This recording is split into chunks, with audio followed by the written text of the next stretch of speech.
could heal you. We'll do a quick healing. Won't take very long. And after that, we can talk about your project. Sound good? Good.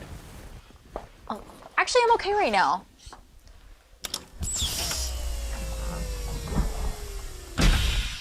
You have a bed in your office. No, that's a healing bed. I had a Buddhist monk come and spiritually clean the place last week. Here, come on over to the bed. I don't think this is a good idea. You're married and I don't feel comfortable with this. I'm sorry, but I can't work with someone if they don't trust me. Don't you want to sell your app? I talked to several people about you, and no one's going to fund anything you do. I'm the only one who believes in you. I just don't feel comfortable with this. Well, let me massage the negative out of you. Here you go. Great. Take your shirt off. What? No, I can't. Don't you want to work with me? I don't like to work with difficult people. I like to work in an environment of trust. I feel like you're not trusting me. Well, I just don't feel comfortable naked. You won't be naked. I'll cover your body as soon as I massage it. What a scumbag. Well, you have so many different people in life that you can't judge all people. You can't judge supervisors of all being like that. But you know, a lot of times when you're in supervision, you get those kind of breaks because a lot of supervision have that kind of power where people admire it. And they get put in those type of positions where they can make moves and advances like that. And a lot of times the people are just intimidated by it because they're supervision. So a lot of them, they don't do anything. They don't fight back. They just sit back and kind of take it because they don't really want their job to be in jeopardy. That's what happens when you're dealing with supervision.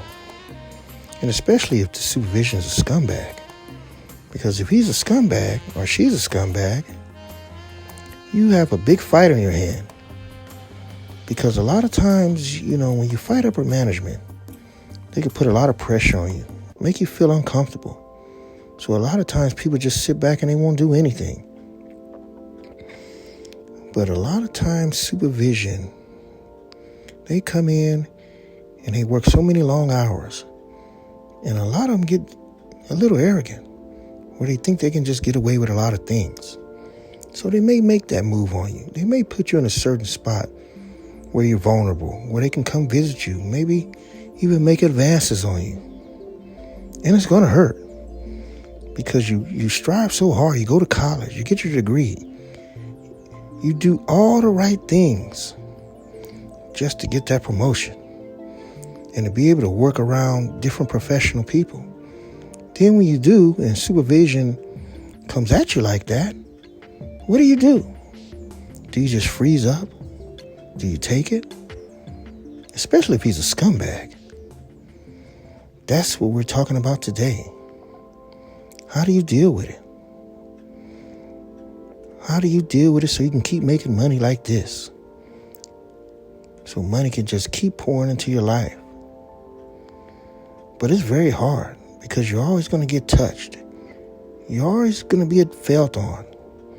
And it makes a person uncomfortable, especially when he's your supervisor, when he's in charge.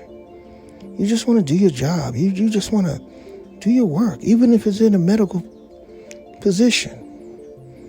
You just want to do your job and go home and feel good.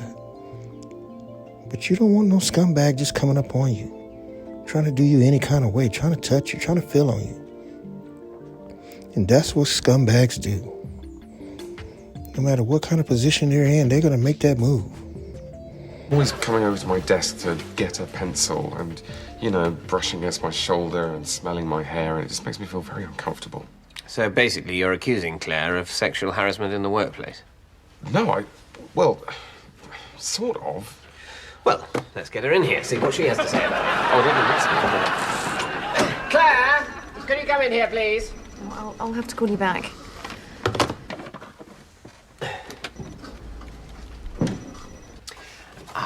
Yes, Claire, come in and shut the door, please.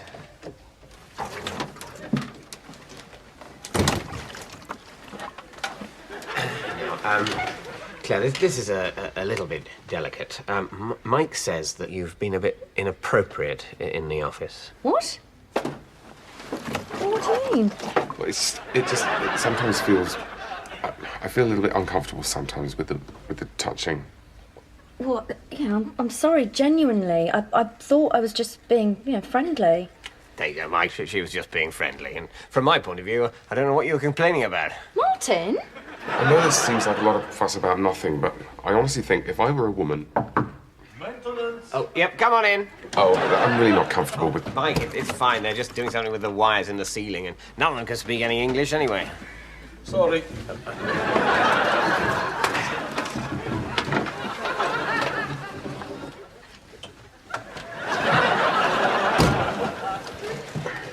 Sorry, Mike, you were saying. I was just saying, I really think you would take this a lot more seriously if I were a woman. Yes, you're right, Mike. Sometimes you're put in an uncomfortable position. And I understand that. A lot of times things can get cramped. But you're trained to work in that kind of environment, in close quarters. I know the job I work, everything's close quarters, so you have to kind of watch your own space. And that's in any kind of corporation, any kind of professional department. You're going to have to watch where you are, watch your surroundings.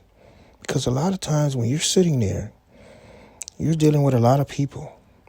And you want to be professional as possible when you're talking to a client or you're doing your job. Because you're always going to be close with your coworkers. That's why management and everything is key. Because management, they really don't have to be that close, but the workers normally are the closest. But management know that. And a supervisor knows that, and he can put you in a pretty tough position where he can make a move on you. And that's something you have to watch out for. That's why sexual harassment is such a high commodity. It's a real high commodity in the workforce. Because scumbags lurk everywhere. As you can see, they will touch you out of the blue. And what do? You get nervous because you want your job. You don't want to lose your job. Because scumbags are in every department. And you don't want to lose your job. So you're going to take that touch. But that scumbag is looking you up and down. He's undressing you right now. Sexual harassment in the workplace is rampant. And you just have to know Also, how to deal with promising some it. kind But of if you concrete can't, plan. So when do you think you might hey, be sharing that? do what you have to do. Can we turn that off? I need a moment. Really? We're just getting started. I have not shut up for an hour. Right, but you haven't really given me anything yet. Well, if you're gonna get anything, I'm gonna need a break. Okay.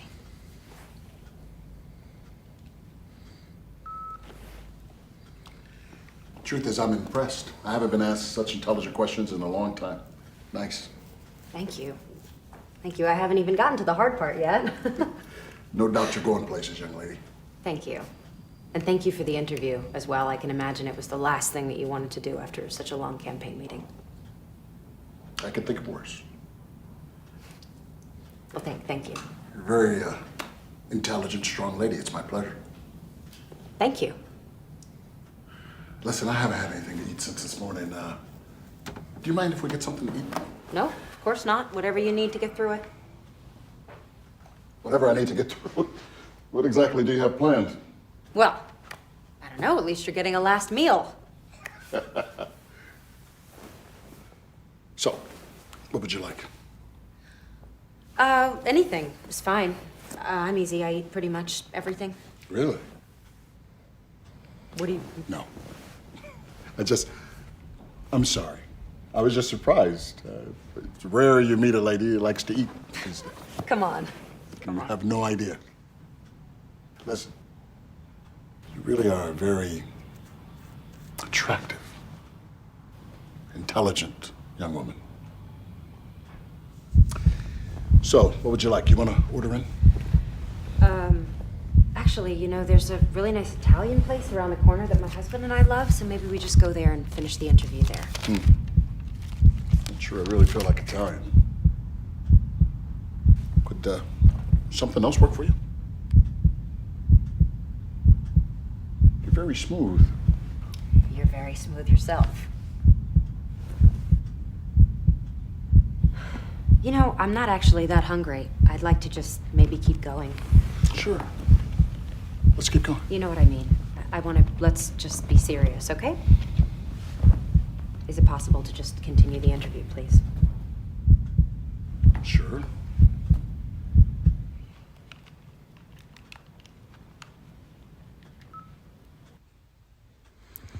You know, scumbags are so rampant in the workplace. And a lot of times they come from supervisors.